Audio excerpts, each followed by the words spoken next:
expect to be from the bottom because they started from the bottom and y'all now here. All right, all right. They invite them first. Jesus know who your best friends are. He know you. He knew you since you was born. Yes. Right. He came to Matthew not just for Matthew. He came for Matthew and everybody that was with Matthew. The reason he came for Matthew is when he got there, he knew Matthew was hanging around with some sinners. All right. He didn't want to just catch Matthew. He wanted to catch everybody. Guess who showed up? Not only did Matthew and his friends come, the uninvited come too. Because you know when you throw a party, you can have the party crashes, right? Yes. The bigger the party, the more people that's going to show up. And guess who showed up at this party? The Pharisees. Now, they wasn't no friends of Matthew. They just heard there was a party and decided they was going to invite themselves.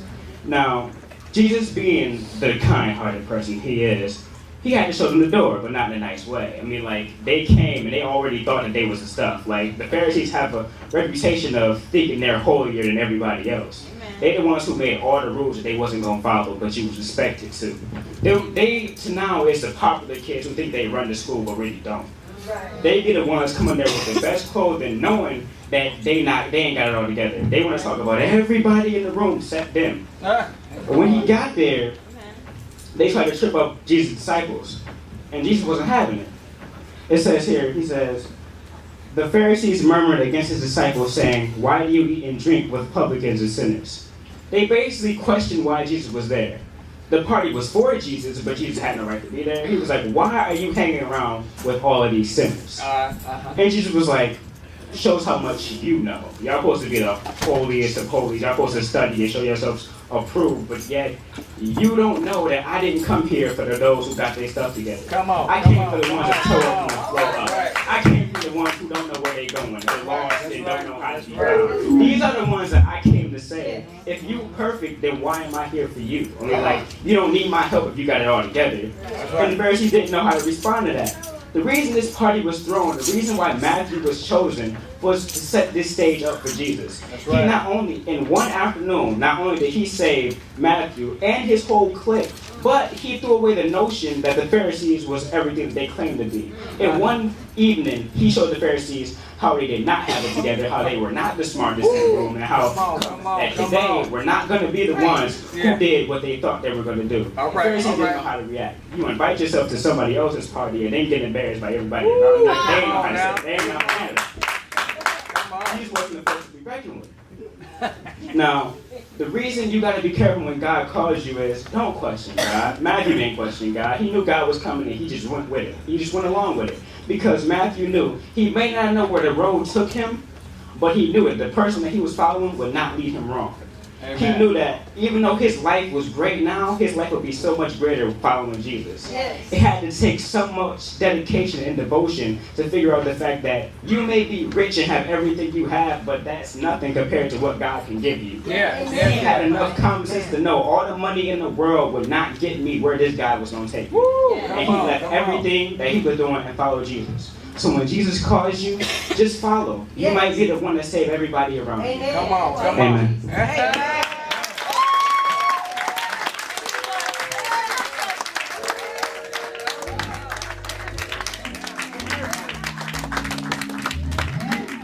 All right.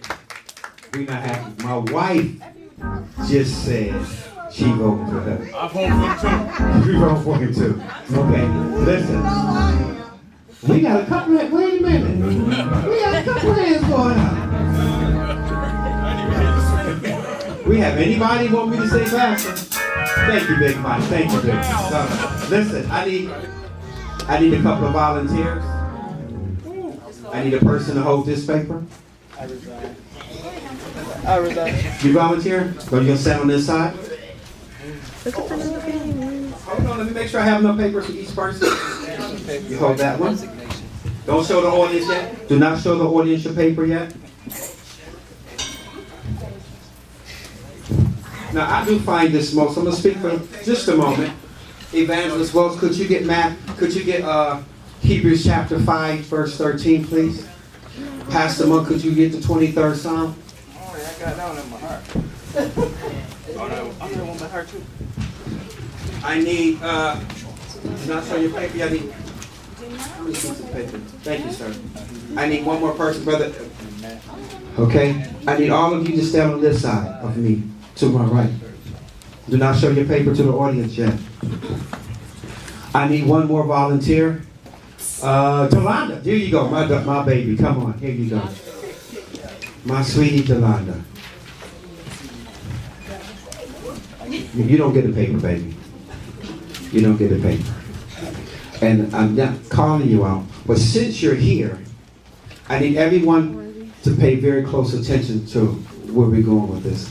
I love to illustrate. I think it's one of the best teaching tools. Since you're here, you get to hold this. How you volunteer. Gotta be careful. They teach you in the military, never volunteer for anything. Okay. Could you take it off the pack? If somebody else would have volunteered, they will be holding it. For those of you who do not know, this is called a taser. Yes, I did. I'm familiar. This is a taser. And what a taser does for does anybody here do not know what a taser do? You take a taser, you put it on the person, and they shock, and they lose momentarily the use of their muscles. It makes you go limp. It makes you unable to do anything to a person. And most people use it to defend themselves, or they use it for an aggressive tool. If you wanted to rob somebody, it would be the perfect tool. Don't need a gun. It doesn't make any noise. And so what would happen if I wanted to rob Evangelist Wolf? The third, she getting her social security check. She's going up there to the bank. She just comes out of the bank. You know, I'm standing. This is what people do. I'm standing in the bank. I know you're the most beautiful lady that gets social security, but I understand. I'm standing in the bank, and I'm the criminal, so I'm observing. I got this. I'm observing the people who looks vulnerable. Yeah. Who I can rob. And I'm watching, and the bank lady gives her $1,000. She's an older lady, and what I want to do, I want to rob her, but I don't want to cause any attention to myself. So she get in her car, and I follow her to the house, a couple of cars back in my car. When she get out of her car, I run up to her, I zap her. Nobody hears a boom, a gunshot. Because everybody know you hear guns, everybody runs to the window. So I want to rob her where no noise is made. Or I'm walking down the street and I have beef in the neighborhood and somebody want to fight me, I zap them and they can't beat me, I can get away. Right. If I'm not mistaken, when I was at the gas station, the young man was selling these for $20. $20. Any child who gets an allowance can afford one of those. Now listen to where I'm going first. Because on the way to church, I heard a young person in the car say the reason I asked you the question on Sunday school is coming to church enough to get you to heaven. And one of the people in the car today said, we're on our way to church. The people in the back looked at sleepy and tired and gloomy. The young lady said, we're on our way to church. You should be happy and excited about the fact we're going to church. She said you ought to get into it now before you get to church. That way the Spirit of the Lord can hit you because you're going to church. She said you should be excited about church. Everybody has a paper. Now what I want you to understand is that our God that we worship has an enemy. Our God has an enemy. His name is Satan. As Edward spoke after this message, he said, Jesus told Matthew to follow me. Matthew goes and prepares a great feast. A whole bunch of people comes. Satan has some angels. A third of the angels got kicked out with Satan. So Satan didn't get kicked out by himself. So Satan had people who work for him. And the people who works, who's down with Satan, and if anybody ever had a crew or a clique or some of your friends, you got some friends that's talkers. That's right. And they can talk to get the stuff started. And then you have a couple of other friends that are hitters. They can really throw down. They can fight better than the talker. So the talker's role is just to get it started, but then you might have 2 or 3 of your other friends who could take off the earrings, pick off the shoes, put the Vaseline on their face, and they will devour. They won't just beat up the person, they'll beat them down. And that's why that particular person is a part of your crew, because they can get it in. And then you have some people who, on the same crew, who don't mind throwing the first punch.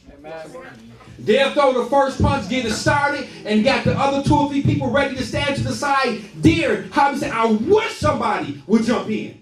And as soon as somebody ready to jump in, the mother one standing to the side, gonna beat you down. Because that's your crew, that's who you roll with.